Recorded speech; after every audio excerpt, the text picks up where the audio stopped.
আজকে আমাদের ভূমি পুজো ছিল, মানে ভিত পুজো। অনেকে ভূমি পুজোও বলে, ভিত পুজোও বলে, দুটোই বলে। তার জন্য সকাল সকাল চলে গেছি আমাদের জমিটাতে। অবশ্য আমরা 4জনেই গেছিলাম, আমি, আমার হাজব্যান্ড, আমার মা আর আমার শাশুড়ি, আর তার সঙ্গে আমাদের ছোট্ট চিকু। সে আমাদের সঙ্গেও গেছিলো, কারণ তাকে রেখে কোথায় যাব, তার জন্য তাকেও নিয়ে গেছিলাম।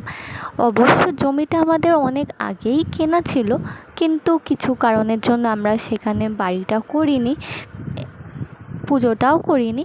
এখন তার জন্য ভাবলাম যে না, বাড়িটা এবার করতে হবে, তার জন্য আমরা করলাম। তার জন্য সেখানে পুজোতে আমাদের দুজনকেও বসতে হলো। দেখো, আমি আর আমার হাজব্যান্ড দুজনে পুজোতে বসেছি। ওইখানে 108টা দেবদেবীর নাম করে আমাদেরকে ফুল দিতে হয়েছে জমিতে, তার জন্য আমরা দুজন একসঙ্গে বসেছি। তারপরে অবশ্যই পুজোর ওইখানে মাটি দিতে হয়েছিল, যেখানে পুজোটা